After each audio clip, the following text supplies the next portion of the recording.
Saludos y bienvenido a otro episodio del podcast La Trinchera. Yo soy Cristian Sobrino y hoy me complace tener con nosotros a la economista y presidenta de Inteligencia Económica, Chantal Bennett Arbona. ¿Cómo estás? Saludos, Cristian. Gracias por tenerme en el programa. Seguro que sí. De hecho, estamos designándote también como la economista residente de La Trinchera. ¡Oh! Sí. Gracias por la oportunidad. Seguro. Quería invitarte al programa, primero porque los últimos episodios he tenido demasiadas personas involucradas en la política y quería traer a alguien que tuviese que ver con algún tema más profesional, como ciertamente es la economía. Y también porque, aunque yo te he visto en Twitter y te he visto en varios otros programas, creo que eres una voz nueva en este área. Creo que tienes unas visiones bien particulares que vale la pena explorar. Y porque me interesaba hablar con alguien que se desempeña como economista a nivel profesional. Hay mucho economista que es académico y no necesariamente vive de esa profesión. Y hay otros que se han convertido un poquito en influencers, más que nada. ¿Tú crees que eso es una apreciación digna de lo que está pasando en ese mercado? Estoy de acuerdo, sí. Y además es importante también explicarle al público lo que hace un economista, qué es la economía, porque muchas personas también están un poco enajenados de qué es lo que hacemos, porque como bien dice, hay muchos que son académicos y se entrelazan mucho también con la política y pues es bueno entonces también poder explicar qué es lo que nosotros hacemos. ¿Qué es lo que ustedes hacen? ¿Qué? Empecemos. Pues empecemos. Yo creo que empezaría explicando qué es la economía. Y la economía es, pues, nosotros como sociedad, cómo distribuimos de manera eficiente los factores de producción, cómo hacemos la extracción de recursos primarios, cómo nosotros hacemos el intercambio entre las personas, el consumo de los bienes y servicios. Yo tuve un profesor que me lo puso simple es cómo nosotros satisfacemos las necesidades del ser humano, que son ilimitadas, con los recursos limitados del planeta. Así que con eso nosotros nos desempeñamos. Hay la macroeconomía, que entonces ve cómo se comporta en un territorio, en una zona geográfica, los indicadores importantes de empleo, la importación, exportación. Y entonces lo que es micro, que entonces como dentro de esa misma zona también se comporta con las empresas. Y en mi lado hay muchos economistas académicos se desempeñan en el área macro. Yo me desempeño en el área micro y brego mayormente con firmas, con empresas. ¿Estás pensando en el firm? Sí.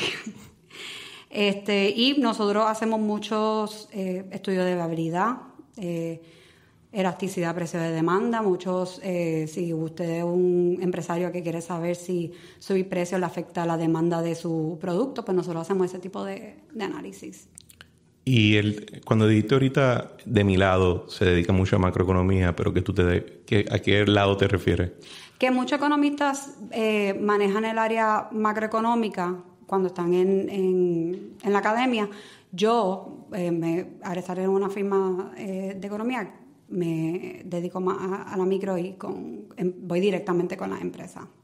¿Y que ustedes tienen internamente algún tipo de proceso como de quality check para asegurar que, pues, por ejemplo, dijiste que hacían un estudio de elasticidad de precios para, vamos a decir, X o Y negocio, quiere evaluar si aumenta los precios de X producto, pues entonces si eso va a afectar adversamente el mercado, porque entonces el precio no va a ser eficiente.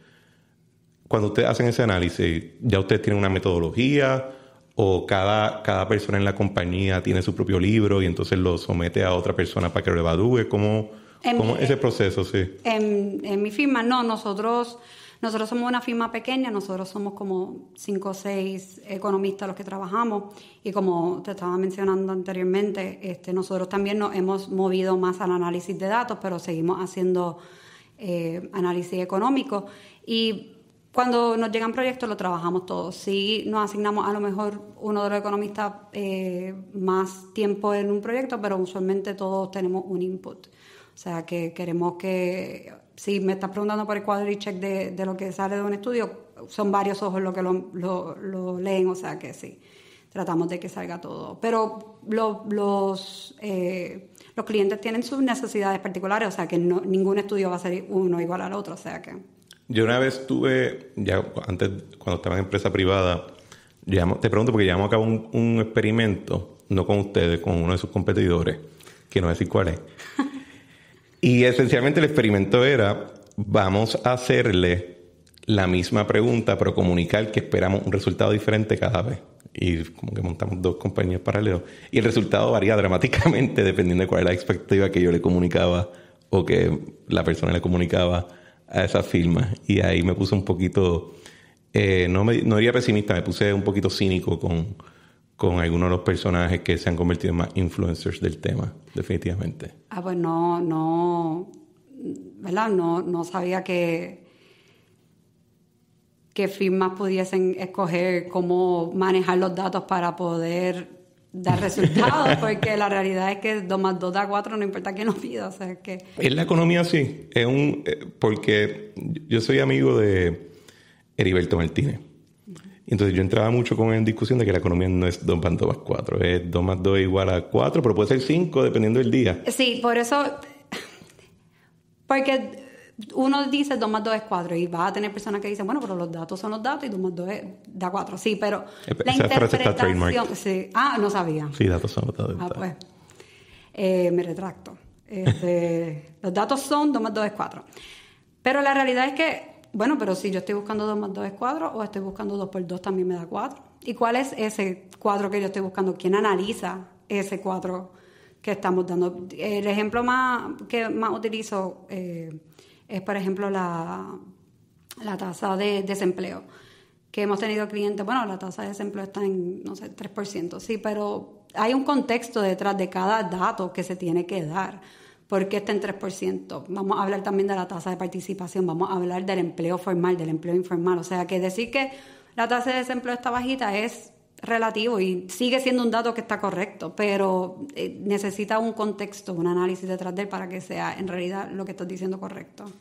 Y por eso para mí decir que los datos X son, pues es un poquito más extenso eso. Era molestando nuestra trademark. Uno nunca sabe. Uno nunca sabe, especialmente cómo están las cosas últimamente. En términos... Es interesante que me interesa que menciones que hay que darle contexto a la data económica.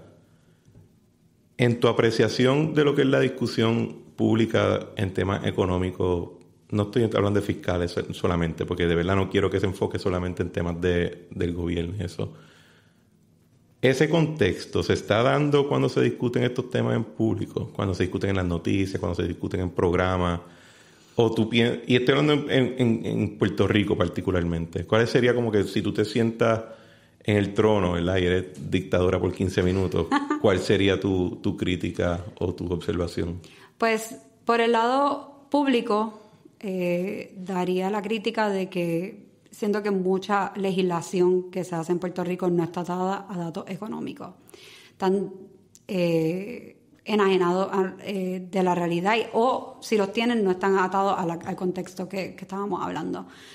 Y hace falta más legislación y política pública que se desarrolle alrededor de los datos. Veo legisladores que ponen una posición y pienso, pero ¿han analizado esto para poder llegar a esa conclusión? Y muchas veces no. Y por el lado de privado, que también te lo había mencionado anteriormente, frustra también ver una empresa privada que tampoco, últimamente sí, le están dando más valor a los datos, pero que tradicionalmente no lo hacía. O sea, que había una falta de entendimiento de lo que era la economía, los datos, el análisis que conlleva para en realidad tomar las decisiones correctas. Yo creo que después de estar 15 años en recesión, tanto el gobierno como la empresa privada están empezando a darse cuenta que necesitan datos para poder hacer el análisis. ¿Y has visto eso en términos de crecimiento del trabajo, de la firma, del ingreso? O sea, ¿has visto un cambio hacia empresas privadas que dependen más de data o la experiencia quizás ha sido más reciente? O sea, ¿cómo se refleja eso en lo que tú ves? Veo que lo están cogiendo más en serio y veo que están buscando, particularmente, como dije, con todos los eventos que han ocurrido, están tratando de maximizar lo que ha llegado para ver cómo pueden extenderlo por más tiempo. ¿Cómo que lo que ha llegado? ¿A qué te refieres? Pues, por ejemplo, estábamos discutiendo la cantidad de fondos federales que han llegado, que han creado una burbuja para la economía de Puerto Rico, y lo ves en el alza de las ventas al detalle, en las alzas de los negocios y sus ventas, y el gobierno que ha recolectado más dinero que antes. O sea que al ver todo eso se ha creado se sabe que estamos operando en una burbuja y están tratando de tomar las decisiones correctas ahora para tratar de extender más esa burbuja. ¿Tú piensas que es una burbuja o piensas que va a tener un impacto permanente? Porque esto es un tema que por lo menos en el sector público se discute bastante. No sé si se está discutiendo tanto en voz alta, pero si en efecto es una burbuja que se va a disipar, cuando él explote pues se disipan todos los efectos, o si va a tener un efecto transformativo.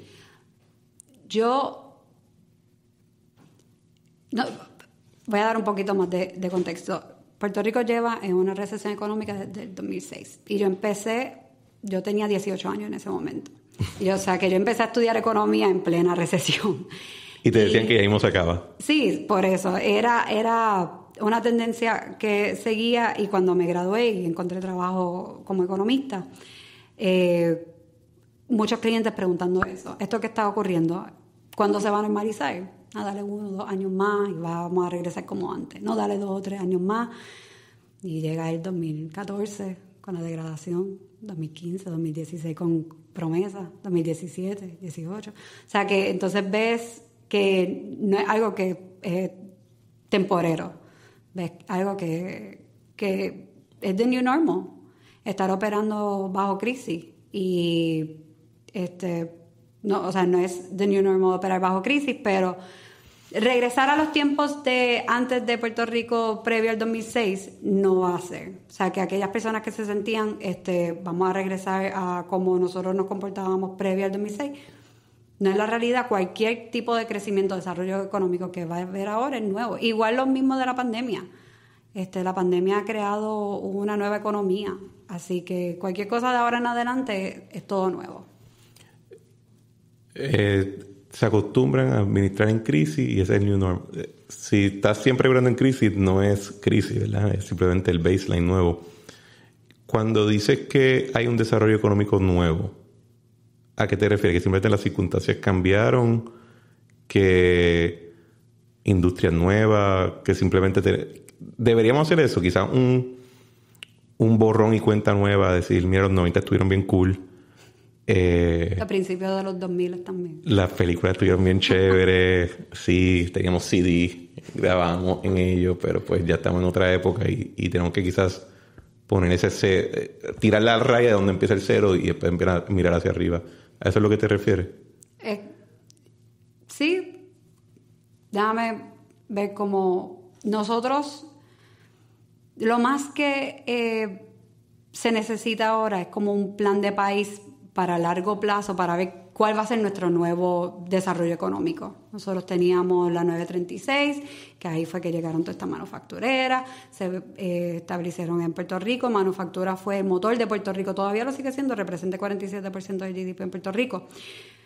Al terminar la 936, Puerto Rico se quedó en un limbo de cuál va a ser el próximo sector que va a llevar la economía en desarrollo económico, y se habló de los servicios.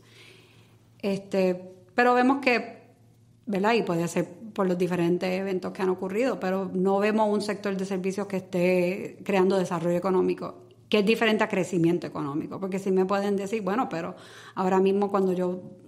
Profundiza en eso. ¿Cómo tú diferenciarías crecimiento económico con desarrollo económico?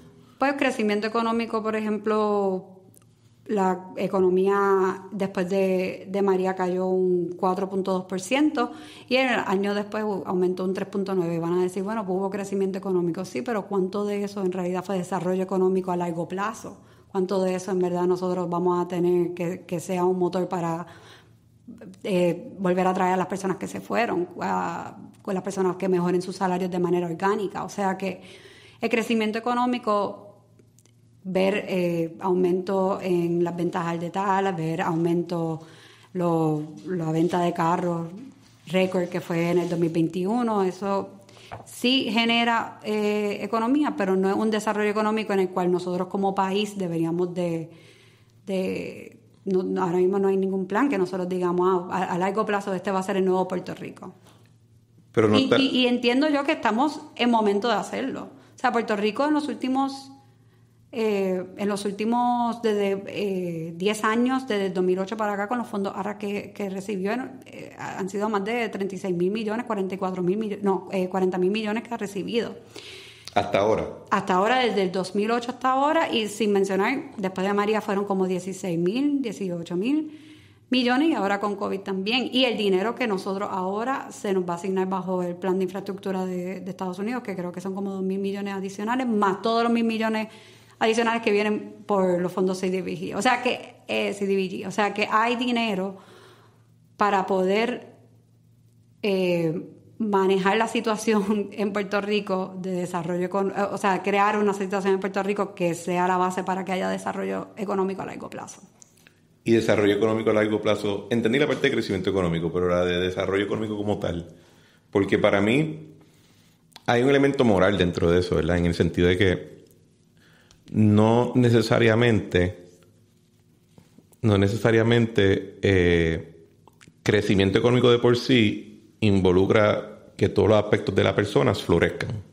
Hay un elemento moral de cuál es tu posición dentro de la sociedad, te sientes respetado, te sientes que la situación en general es justa, tienes elementos familiares, te sientes que tienes un rol dentro de una familia, eres parte de una familia, sí o no.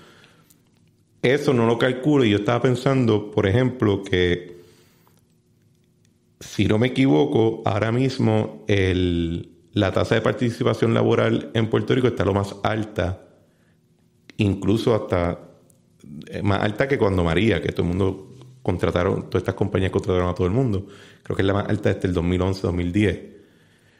Pero todavía los depósitos de los bancos están altísimos, el desempleo está más bajo que nunca, pero todavía tú sientes un aire espeso sientes a veces, o por lo menos no siento, pero cuando leo comentarios de algunas personas, tanto en redes sociales como en persona, como en frente a frente, escucho gente sofocada, cuando en teoría la situación está mejor que ayer o que el año anterior, etcétera. ¿Cómo tú calculas? ¿Tú lo puedes calcular? ¿Es algo que tú tomas en consideración? Te voy a dar un ejemplo. Mi esposo estudió arquitectura en Colombia y llegó a Puerto Rico, regresó a Puerto Rico en el 2018. ¿Colombia el país o el...? Sí, Colombia es el país de Colombia. Ok. Y ¿verdad? Era una de las estadísticas de los que se fue y regresó a Puerto Rico porque dijo, no, yo soy puertorriqueño, yo quiero volver, yo le tengo fe a mi país a que eche hacia adelante. Y hace como menos de un año empezó a decirme, es que no hay un plan. Y yo, ¿un plan de qué? Que no veo un plan de país. No veo un líder que nos lleve a decir, ok, pues déjame yo sentar mis bases aquí en Puerto Rico porque, fine, a lo mejor yo no lo tengo ahora mismo bien, pero mis hijos sí. O sea, está manejando una generación que somos tú y yo, millennials, que llevamos 15 años en recesión, o sea, nos crecimos en esto. ¿Cuáles son las expectativas de nosotros decir, bueno, para largo plazo esto se va a mejorar si no hay un plan de país?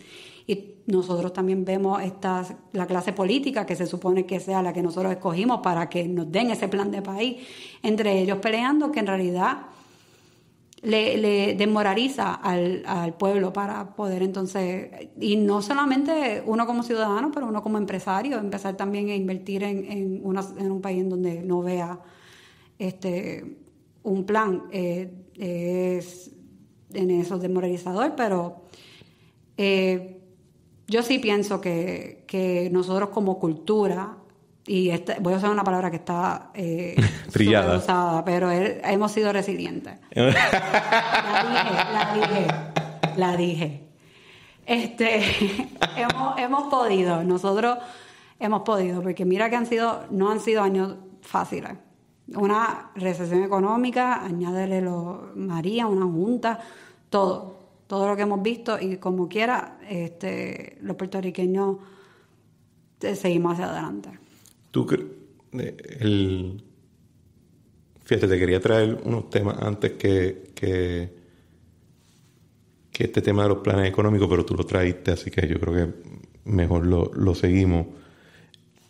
Yo tengo, y yo creo que lo mencioné un poco en el primer episodio del podcast, yo tengo un escepticismo bien grande con todo lo que sea planificación económica, planificación fiscal, etcétera, ¿verdad? Porque cuando yo tuve que trabajar mucho con esto de los planes fiscales de promesa, y te puedo decir que eso a mí me traumatizó de muchas maneras diferentes.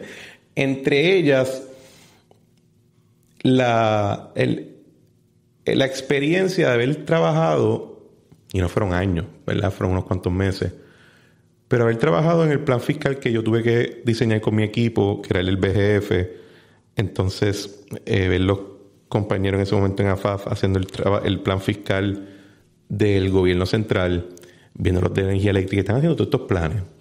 Y entonces, de momento, a pocos meses después, no te dan uno, te dan 2 huracanes categoría 5, y pasa todo lo que pasó, y eso no estaba en ningún plan. Y entonces, cuando teníamos los debates con la Junta, yo decía, mira acá, si en el 68 tú le pedías a alguien una proyección a 30 años, tenían que pegarla muchas veces, porque en ese momento no había internet, la Guerra Fría no se le veía final, no había artefactos compactos para transportar información como existían en ese momento, en los 90, y ahora qué diablo, ¿verdad? Que todo el mundo tiene un cohete en el bolsillo todo el día con los celulares. Y me preguntaba, y yo no soy yo soy libertarian friendly para algunas cosas, pero no en general, pero esta cuestión de escoger los que ganan y los que pierden, si ha sido útil a largo plazo para Puerto Rico, porque no hay ningún plan económico que predijo Facebook, no hay ningún plan económico que predijo fracking o la revolución energética. Los planes económicos decían que iba a haber energía nuclear para siempre, y de momento cambiamos todo eso. Y me pregunto si ese enfoque que tenemos aquí a veces con esa cuestión de la planificación, o sea, Puerto Rico es de los pocos sitios donde queda todavía un planificador como profesional, si no nos ha coartado, nos ha hecho más tímido en la parte de emprender comercialmente, que si no lo tuviésemos. O al final del día lo que necesitamos un papel para que alguien sienta una comodidad con ese pedazo de papel, y entonces coge la confianza y actúa solamente. ¿Para ti tú crees que estoy mal? ¿Crees que es útil? ¿Crees que es una herramienta limitada? ¿Cómo tú lo ves? En el caso de proyecciones, sí. Las proyecciones, obviamente, las hacen en base a cómo se encuentra la situación, y pueden a lo mejor atemperarse para algunos eventos, pero nadie está preparado para poner en una proyección algo como una pandemia. O sea que ya de por sí, pues entonces se tiene que ajustar. Pero regreso a lo que estaba diciendo, de que por lo menos un plan a largo, y ahora estoy hablando del gobierno, un plan a largo plazo para poder nosotros decir, bueno, ¿cuál es el Puerto Rico que nosotros queremos tener de aquí a 30 años? Porque si nosotros vemos políticos que hoy en día llevan su campaña en, bueno, voy a hacer 20 proyectos porque me llegan unos fondos federales para eso. Sí, esos fondos federales no son recurrentes. O sea, que no puedes hacer una campaña ni un plan fiscal de país para esos fondos federales. O sea, no puede ser un país dependiente de otro país en fondos a ver si llegan. Así que por lo menos en cuanto a los planes a largo plazo sí pienso que deberían ¿verdad? Las personas que fueron escogidas sentarse para ver, ok, qué es lo que nosotros queremos a largo plazo, sí que vengan fondos federales, perfecto, pero cuál va a ser el desarrollo económico que nosotros vamos a tener para que nosotros podamos entonces seguir continuando como país. Y ahí eso también trae para que la empresa privada pues sienta la comodidad de poder invertir porque sabe que hay un plan a largo plazo. Porque no, por ejemplo, las contribuciones. Uh-huh. Que contribuciones es algo que han estado cambiando continuamente. Tú como empresa, ¿cómo? Está del cara, ¿verdad? ¿Cómo tú como empresa, y ahora viene otra reforma contributiva, Eso no tú como empresa, ¿cómo entonces haces planes a 5 años cuando no sabes si en 2 años van a volver a hacer otra reforma contributiva? O sea, a eso es lo que iba. O sea, el gobierno debe sentar una base de desarrollo a largo plazo y mantenerlo. ¿Tú lo ves como tipo política industrial? ¿Cómo política industrial? Bueno, porque ahora mismo con la crisis de las cadenas de suministro, la crítica que se le hace a Estados Unidos en particular es que no tenía una política industrial de asegurarse de que materiales críticos pudieran ser suplidos internamente, aunque no fuera la manera más económicamente eficiente. Pero estratégicamente es positivo para tu autosuficiencia, especialmente cuando depende de un enemigo polar, no quiero decir enemigo bélico, pero China es el otro polo y tú eres Estados Unidos el otro, ¿verdad? Así que no tenías una política industrial y ya no eres autosuficiente, y ahora para colmo depende de una persona que es tu oponente en el tablero mundial, global. Hablando de Estados Unidos, de manera global, sí, la globalización ha llevado a que China sea el que produce todo para el mundo, y la globalización ha también llevado a que nosotros tengamos una economía de just in time, que sí. Es entonces donde... Explícate eso. Sí, es... Porque hay gente que jura que West Elm va a tener un almacén aquí. Sí. Si tú quitas ciertas cositas. Y juran que ya no va a tener que esperar los 8 meses de West Elm en Plaza Las Américas. Pero la economía global se ha comportado en una manera en que toda la cadena de suministro está hecha para que just in time se entregue algo. O sea, si tú no tienes inventario en Estados Unidos con todos los productos que necesitas, porque el plan es que eso se pide y eso llegue cuando tú lo necesitas. Y Estados Unidos, mucha de la mano de obra, y esto va desde Bill Clinton, desde antes, se empezó a exportar a otros países y no se centralizó una manufactura en Estados Unidos que pudiera meet the demand de las personas. Y lo vimos ahora en la pandemia, lo estamos viendo ahora, que cualquier percance en esa cadena de suministro, como lo que fue en el canal de Suez, que un barco se quedó atorado y atrasó el inventario de varios países. Pues ese tipo de dinámica es lo que Estados Unidos, o se esperaba que ahora con la pandemia regresara a Estados Unidos, esa idea de, bueno, vamos a volver a hacer productos hechos en Estados Unidos para que nosotros podamos cumplir con la demanda del pueblo. Y hemos visto uno que otro, pero no a la escala, sigue siendo todo basado en China. Y no sé si en algún momento viste lo de los puertos en California, que estaban atrasados porque tú cerraste la economía global por X tiempo y la volviste a aprender.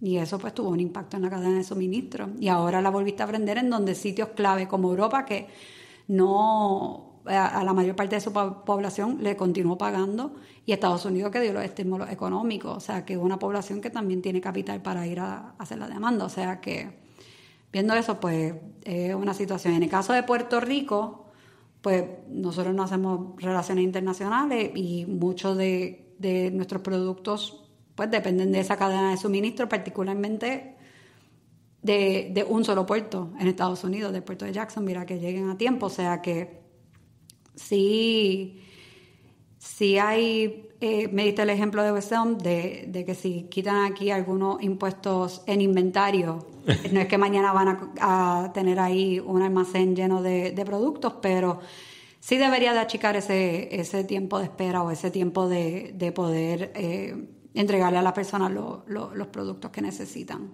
El que sea el gerente de West Ham que entienda que le ha causado mucha dificultad emocional a sus clientes por el tiempo que tarda mi coffee table en llegar. Y tenemos muchos clientes que nos han preguntado sobre eso porque, bueno, si hablamos de inflación más adelante lo tocamos, pero... No, tócalo. El tema de inflación. Mira, yo cuando yo fui asesor de desarrollo económico en el gobierno, la gente estaba bien confundida porque entendían que es un puesto de economista, no tiene nada que ver con ser economista, tiene que ver con llevar un proceso interno de elaborar política pública. Así que tú trabajas con los economistas, tú trabajas con los abogados, pero estás guiando un proceso, no es economía como tal. Pero tenías que leer mucho la materia, ¿verdad? Y tenías que prepararte para eso y por lo menos mi trasfondo corporativo me había dado algo con que trabajar. Y yo me acostumbré demasiado a leer sobre un mundo donde la inflación ya no era un issue, ya no era un problema. Incluso yo fui invitado a una mesa redonda en la Reserva Federal en Nueva York y la pregunta de Powell a todo el mundo fue: ¿debemos todavía estar enfocándonos en inflación o solamente debemos enfocarnos en mantener un mercado laboral caliente, ¿no? Y fue algo bien raro para mí ver cómo y creo que para todo el mundo, ver cómo la inflación de momento ya no es un issue de país latinoamericano, sino que es un issue de nosotros también. ¿Cuáles son las fuentes verdaderas de esa inflación en Puerto Rico ahora mismo? La inflación, para aquellos que la escuchan pero no saben técnicamente cómo llegamos a esos números, se creó una metodología para traquear los precios de la canasta de bienes de consumo de los consumidores. Estamos hablando de Puerto Rico, de los puertorriqueños. Y esa canasta de bienes saca un % para toda, y un índice para toda la canasta, y ese índice sale mensual. Y ese índice, cuando se compara con ese mismo índice para el mismo mes del año anterior, digamos diciembre de 2021 versus diciembre de 2020, pues ahí la inflación, ese crecimiento en precios, crecimiento en el índice, que es un promedio de la canasta de los productos. Y ese índice cerró diciembre de 2021 en Puerto Rico en 4.2%. O sea que se dice que los precios en diciembre aumentaron 4.2% across the board. Y eso implica que tu dólar sí adquiere menos valor que lo que tenía antes. Que lo que tenía antes, sí. Para lo que fue el 2021, en el año natural, de enero a diciembre, la inflación fue del 2.4%, y es la inflación más alta que Puerto Rico ha tenido en los últimos 10 años. Te tengo que verificar bien, pero creo que fue en los últimos 10 años. Así que, ¿verdad? Eso se siente más en productos específicos. Todo lo que fue alimentos tuvo un aumento de más de 5%. Me acuerdo ver precios de vegetales y frutas aumentaron 12%. Esto es comparado con febrero. Nosotros también hicimos un análisis de cómo se estaba comportando a principios de la pandemia y cómo se está comportando ahora. Y comparándolo con febrero del 2020, justo antes de la pandemia, los productos de vegetales crecieron un 12%, carne un 10%, mariscos creo que fue un 9%. O sea que, ¿verdad? Pone un poco en perspectiva lo que en realidad tu dólar está comprando. Y la inflación va a tener... voy primero. Puedes tomar tu tiempo también. Sí, es que quiero tocar todos los puntos. La inflación ahora mismo se debe a varios factores. Hay varios economistas que le achacan la inflación a que el gobierno federal se le fue la mano otorgando estímulo económico a las diferentes poblaciones. Pero, y sí, eso es uno de los factores. Al tener más dinero circulando allá afuera, pues más demanda va a haber, menos oferta por el próximo punto, pues aumenta los precios, que el próximo punto es la cadena de suministro que estábamos hablando. Y eso sí es una inflación que debería de ser temporera, porque uno presume, bueno, si una vez se arregle la cadena de suministro y las cosas el inventario empieza a llegar a tiempo y se cumple con la demanda de consumidor de momento, pues debería otra vez normalizarse los precios. Y lo otro es el mercado laboral, que ha estado errático desde el comienzo de la pandemia, y hemos visto aumento en sueldos, y ese es un factor más permanente, porque una vez tú le subes el salario a las personas no lo va a volver a bajar, pero eso tú se lo pasas al consumidor. O sea que entonces ya tienes 3 factores que afectan el consumo y los precios.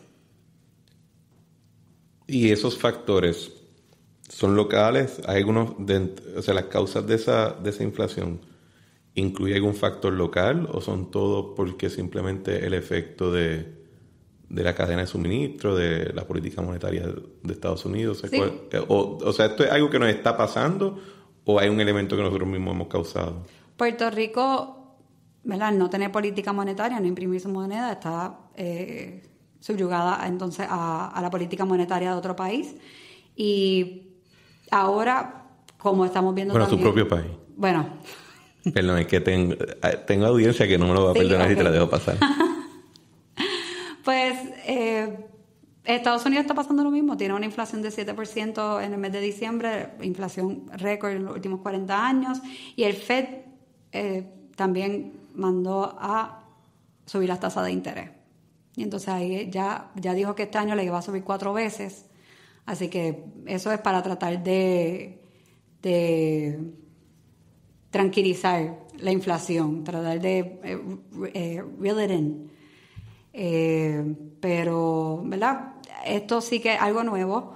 Nunca hemos estado en medio de inflación tan alta en Estados Unidos y también en medio de una pandemia. Y hasta cierto punto se piensa, bueno, ya pasamos la página de COVID, ya está todo el mundo normal, está otra vez todo el mundo trabajando.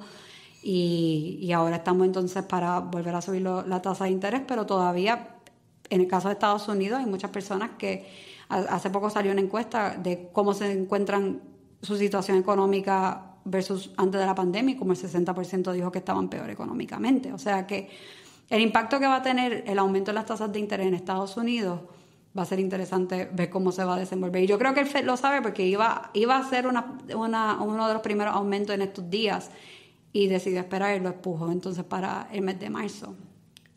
Si la gente se siente peor de lo que estaba antes, ¿por qué entonces es tan difícil alegadamente conseguir empleados? Hay gente que tiene esta teoría de que tú lo que necesitas es causar suficiente presión y riesgo en la vida personal de personas para que salgan a trabajar, y yo no me suscribo a eso. Yo creo que es más un elemento cultural que nada, pero si es así de que la gente se siente, porque hay entonces escasez de empleados, como alegan alguna gente. Lo mismo, la pandemia...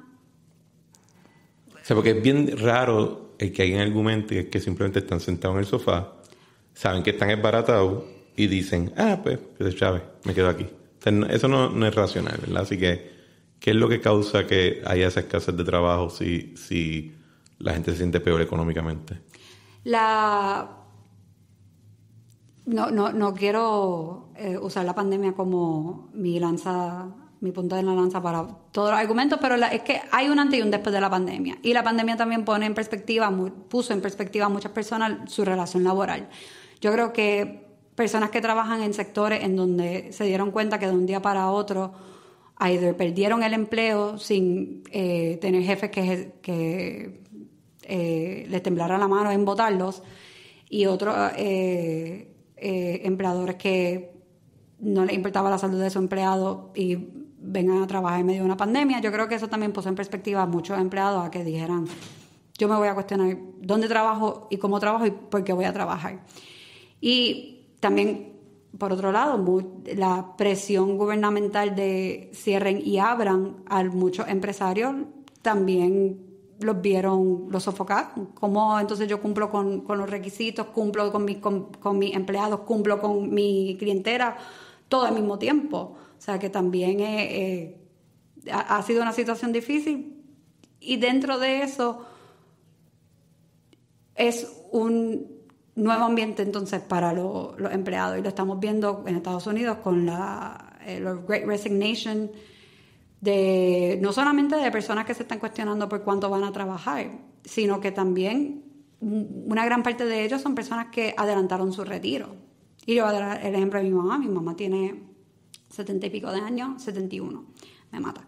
Y ella adelantó su retiro porque dijo, bueno, recibí un dinero adicional, así que voy a yo tomarme mi tiempo. Y eso es una cabeza que no está yendo a trabajar. Oye, ya era hora, ¿no?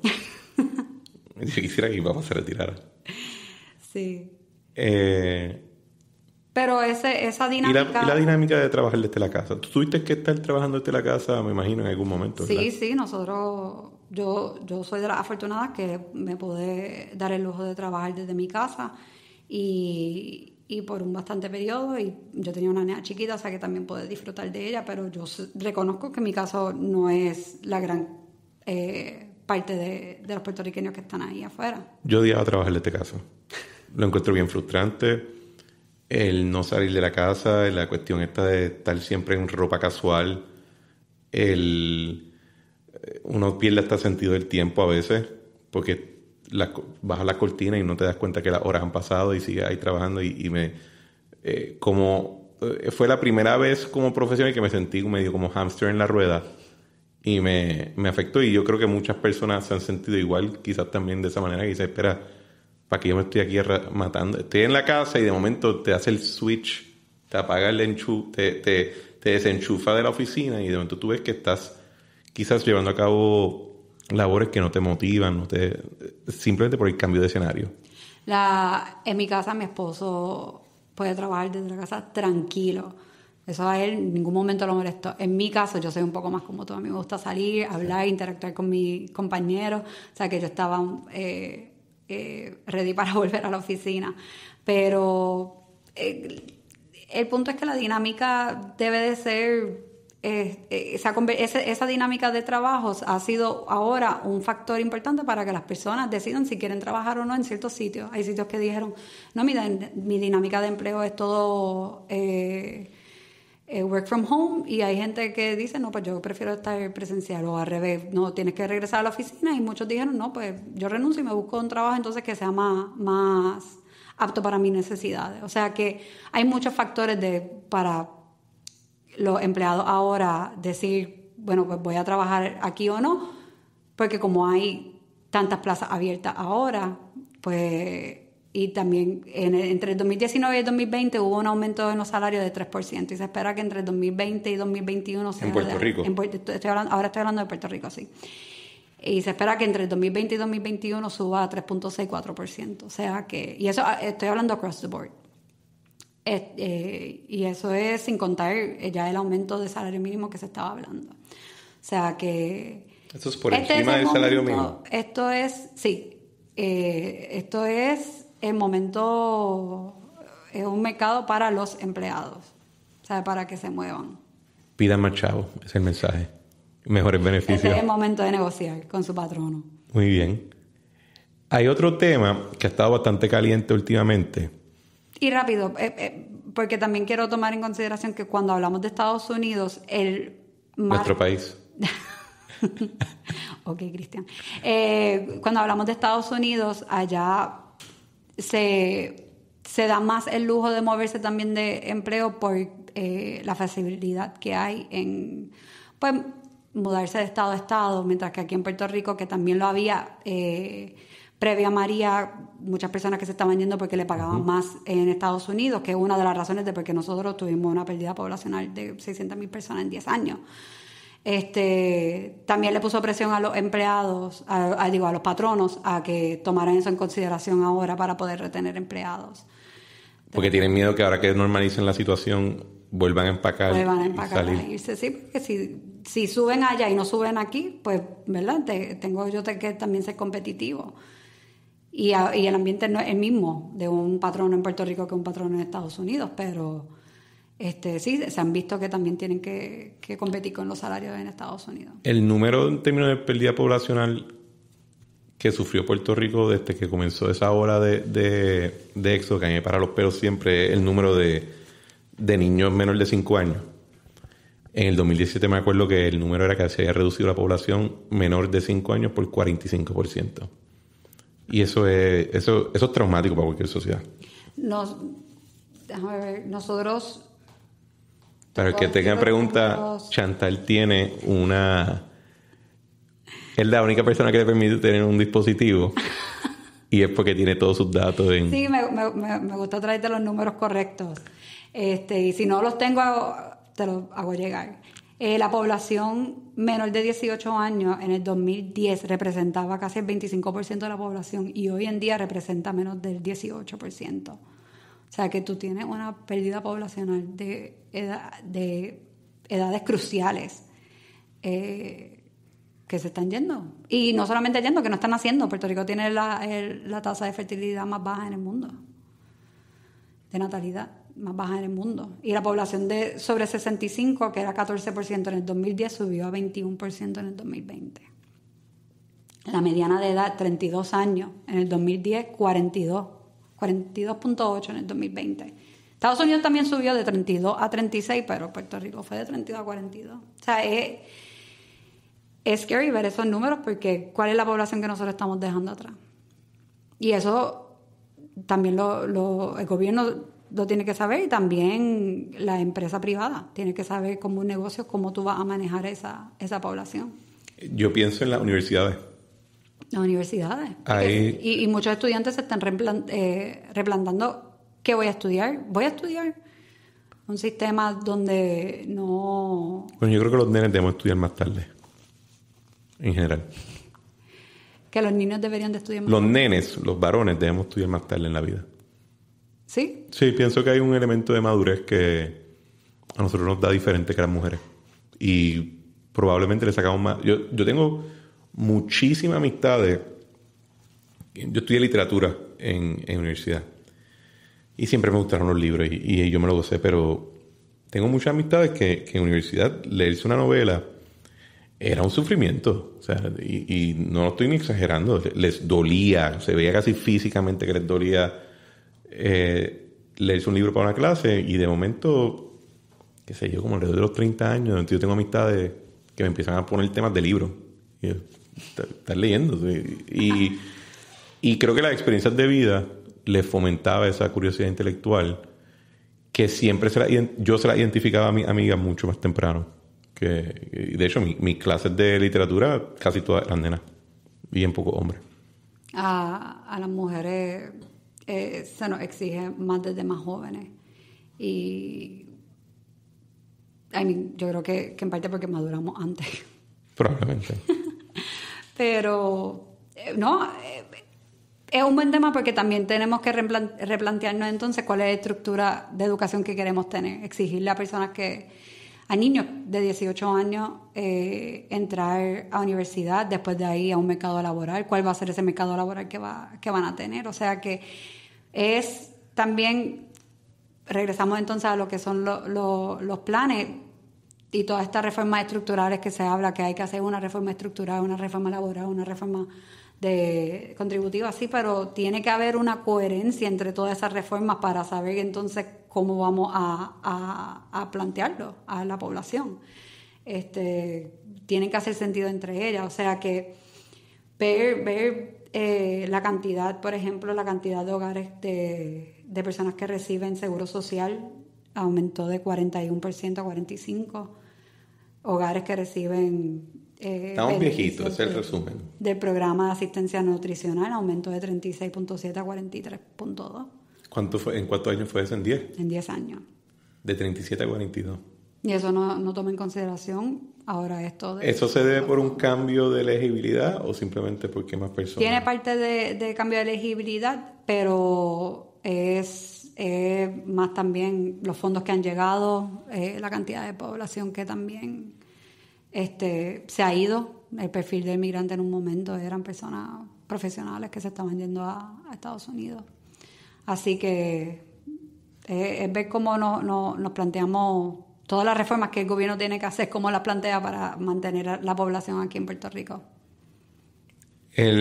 Hablando de este tema de población en Puerto Rico, yo estaba leyendo unos documentos que tú me enviaste y había uno que hablaba del mercado de bienes raíces. Uh-huh. Y yo estoy bastante involucrado en el mercado de bienes raíces, en la parte de financiamiento. Y está ese tema de lo que está pasando en el mercado de bienes raíces y ahora lo que ha habido las tensiones últimamente con la discusión de que si Puerto Rico está siendo gentrificado, si hay un tipo de desplazamiento como tal. Y me interesaría ver, más allá de tu visión tu visión profesional de lo que está pasando con el mercado de bienes raíces, ¿cuál es tu parecer sobre ese otro argumento?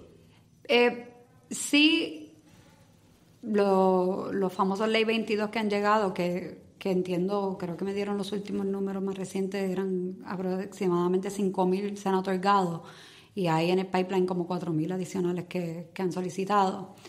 Han afectado el mercado de bienes raíces en Puerto Rico. ¿Cuánto? Es difícil porque en Estados Unidos también el mercado de bienes raíces está descontrolado. O sea que sí, en Estados Unidos no hay inventario de hogares nuevos. Es bien difícil también ahora mismo salir a comprar y los precios están por las nubes, sí. Igual aquí en Puerto Rico.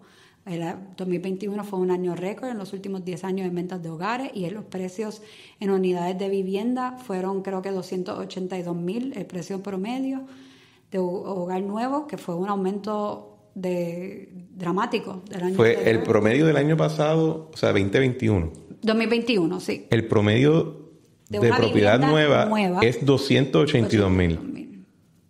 Y en términos de vivienda total, ¿cuál sería el promedio? Era aproximadamente 160 y pico mil, 170 y pico de mil. ¿Y cuánto fue el aumento en cada renglón? Fue como un 7% o más de un año a otro. O sea, que ahí estás teniendo, ¿verdad? Un cambio significativo para estar en medio de una pandemia, pero Estados Unidos está igual.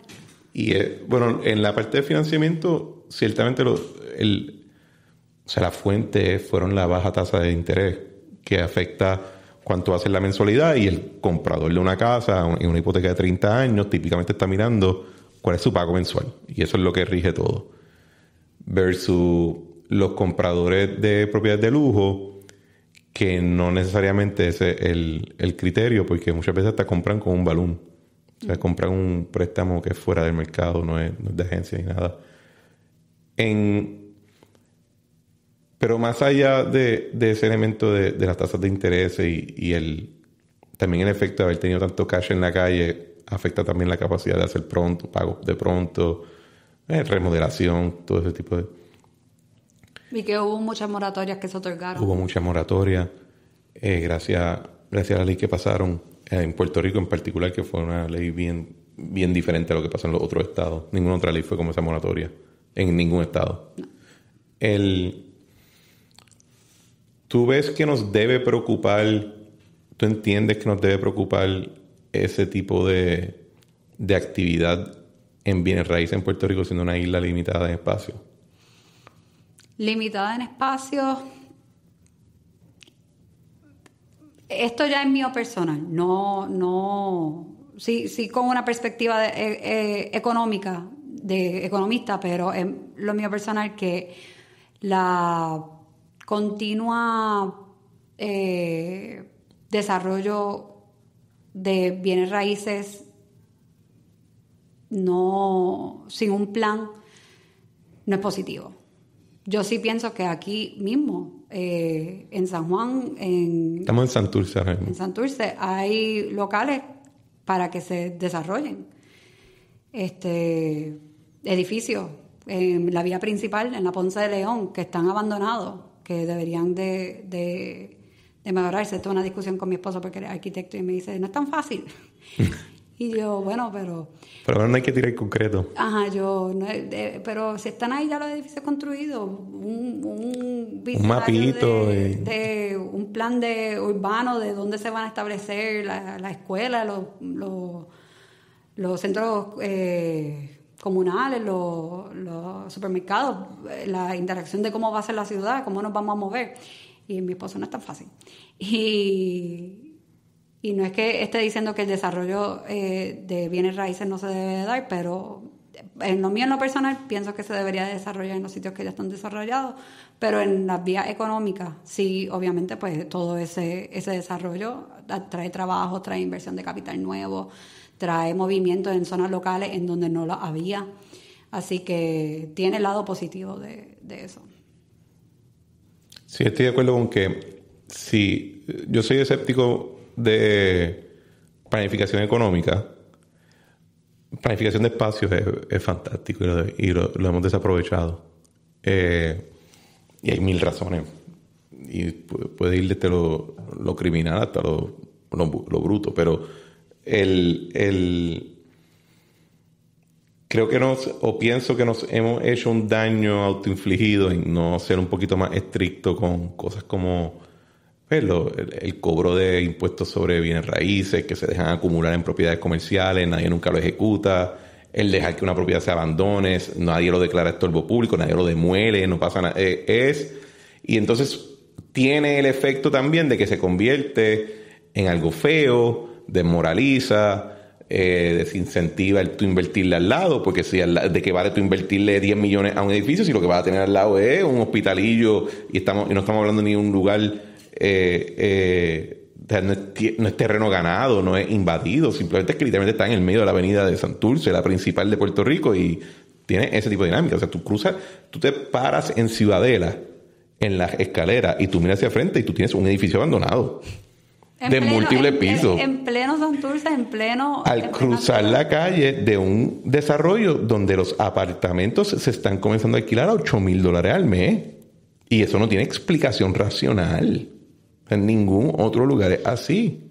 Puerto Rico lo hace mejor en muchas cosas, pero estamos en una situación bien particular. Y me encantaría ver que alguien diga esto es inaceptable. Y si le tienen que pasar una maldita grúa por encima, simplemente para enviar un mensaje para que lo hagan. Pero sí, incluso yo creo que muchas de las frustraciones que muchas personas sienten con este tema de que personas vengan de afuera y eso, es porque ven esos tipos de adefesios. Y dicen, ¿por qué a mí me ponen esta asquerosidad al frente y a todos los demás le tienen playa y hotel? Y eso tiene un efecto, creo que tiene un efecto y debería ser algo que se practica, pero a la misma vez estoy contigo en que yo personalmente, que sí estoy bien involucrado en lo que es la industria de rendirle servicio a la industria de 2022, pues sí, tiene un beneficio. O sea, mi oficina tiene 100 empleados que no existirían de no ser por eso. Así que no es tan simple, no creo que es tan simple como tratar de adjudicarle una dinámica de desplazamiento, de gentrificación que trae de lo que pasó en Nueva York quizá o en alguna otra ciudad y tratar de imponerlo aquí. Tú mencionaste, y ahora me bajo de mi cajón de sermones, tú mencionaste lo de reformas estructurales. Tú trabajas obviamente con Gustavo Vélez y él ha sido bien vocal con ese tema. Y yo no creo que tú hables, te invite en parte para no tener que escucharlo a él. Bastante plataformas él tiene para exponer su pensamiento. Y tú tienes, por lo menos en tus redes sociales, yo he visto que tú compartes unos videos y escribes unos mensajes que me hacen pensar que quizás tú no estás en la misma línea de la reforma estructural que me estoy refiriendo es en el contexto del plan fiscal que aprueba la Junta, que habla de reformas de laboral, reformas de permiso, etcétera, y les pone un valor económico a eso. ¿Cuál es tu parecer individual sobre eso de las reformas estructurales? ¿Tú crees que se le debe adjudicar tanto valor económico? ¿Tú crees que es algo más filosófico que nada? ¿Cómo tú lo ves? Yo, sí, mencionaste a Gustavo, sí, yo trabajo con Gustavo y como antes de comenzar el podcast te mencioné en mi oficina, algo que yo valoro un montón en mi oficina es que hay de todo tipo de pensamiento y nosotros tenemos discusiones bien vivas sobre nuestra manera de pensar. Y yo respeto mucho la opinión de Gustavo ¿verdad? En lo que él dice. Él ha sido como un mentor para mí en todo esto. Él ha sido uno de los que me ha empujado también allá afuera a compartir mi postura. Y sí, pero aún así, ¿verdad? Como todo, hay a lo mejor algunos puntos en donde no estamos de acuerdo. Y cuando se tocó el tema de la Junta, pues yo tenía mi diferencia. Pero sí, la Junta llegó aquí con un plan que tenía que ejecutar bajo la ley promesa. Técnicamente ahora con el plan de ajuste lo ejecutó y hizo ahora el plan de ajuste para la deuda de Puerto Rico, y tengo entendido que tiene primer presupuesto balanceado y con 3 presupuestos adicionales, pues entonces ya técnicamente Pero más allá de la Junta, vamos a imaginar lo que no hay Junta. Vamos a imaginar lo que el plan fiscal lo tiene que hacer. Vamos a imaginar lo que se pasó una versión de la ley que no tenía Junta. Uh-huh. Pero se le requería al gobernador y a la legislatura hacer un plan fiscal. Y a alguien se le ocurre la idea de que vamos a incluir estas reformas estructurales, entre comillas, y eso le vamos a dar un valor económico de $5, lo que sea, ¿verdad? Pero le estás poniendo un valor económico, un pedazo de papel que alguien legisla. ¿Entiendes cuáles serían tus reformas estructurales para incluir en esa lista? Porque te puedo decir que yo incluí unas cuantas y fue cogiendo, midiendo el aire y fíjate, han salido bien, pero imagínate que era una persona que se sentó en la silla y está decidiendo qué serían reformas que impulsaría. ¿Tú tienes una lista de cosas que te gustaría ver que se lleven a cabo o simplemente nos quedamos en la misma lista de siempre de leyes laborales? Es que regresamos a lo mismo. ¿Cuál es el plan de país que nosotros queremos tener? ¿Cuál es el tuyo? El mío sería el que Puerto Rico escoja. El que Puerto Rico escoja. Es que en la realidad, o sea, yo, por más que a lo mejor yo tenga mi ideología, pero si Puerto Rico escoge, vamos entonces a mejorar porque, ¿verdad? Estamos en una democracia y cuando votan por las personas que tenemos en la legislatura es porque ellos están de acuerdo con la visión de ellos. Ya sea política de estatus, no estoy hablando de eso, estoy hablando de una política económica, de cuando escogen a las personas. O sea que, ¿dónde entonces nosotros vamos a enfocarnos en hacer el desarrollo económico? ¿Cuáles van a ser los próximos que nosotros vemos en tendencias globales para entonces nosotros poder maximizar eso aquí en Puerto Rico? Por ejemplo, una de las reformas que se propuso ahora era que mencionó el gobernador, que repito, son parchos que ponen y no van atados a otra reforma, pero son parchos a lo mejor positivos, como lo de volver a que Puerto Rico en la agricultura produzca el 50% de lo que se consume en Puerto Rico, que ahora mismo no es así. O sea que si fuese por reformas que se hagan, las que sea que se vayan a hacer, por lo menos tienen que tener algún tipo de coherencia. Y entre ellas hacer sentido, no tener una reforma contributiva para X, una reforma laboral para Y, y porque un partido quería algo y otro partido quería otra cosa. O sea, no, porque así no estamos poniendo parchos en el problema real. ¿Es posible que la agricultura local te dé 50% de la comida que se consume en Puerto Rico? Habría que hacer un estudio de eso. Tengo entendido que sí, o sea, sí, Puerto Rico en un momento, antes de toda la industrialización, el 80% de lo que se consumía en Puerto Rico era producido local. Ahora las tendencias alimentarias han cambiado. Y en esos tipos todo el mundo tiene gusanos. Y ve cómo qué es lo que el pueblo quiere consumir, o sea que es difícil decir si por lo menos con lo básico se puede cumplir. Pues la pregunta que dice la reforma estructural, fíjate, yo le puse más o menos la misma situación a Joan Rodríguez Bebe cuando la entrevisté y a Eva, y te digo a ti lo mismo que les dije a ella. Te invito a que de vez en cuando imagines ser dictadora. ¿Y qué sería lo que tú entiendes que deberíamos todo Ahora mismo, sí. Implementarlo porque no, hay veces, ¿verdad? Con el tiempo he aprendido, a veces no es suficiente ser bien bueno estudiando y dando un producto profesional. De vez en cuando llega un momento y nunca sabes cuándo es que te llaman y te dicen te toca decidir. Y si no has estado preparado para eso, te puedes quedar un poquito en blanco cuando es el momento clutch. Pero creo que eso es lo que estás diciendo en términos de tener una política industrial de desarrollo, una política de alimenticio, y que la gente pues confíe en esa política y no estén tratando de cambiarla cada 15 minutos, porque sí, es altamente frustrante, no sabes en dónde localizar tu capital efectivamente, porque piensas que quizás el incentivo que tienes hoy, mañana te lo quitan, etcétera. Y yo también estoy contigo en eso, pero también no puedes poner todos los huevos en una canasta.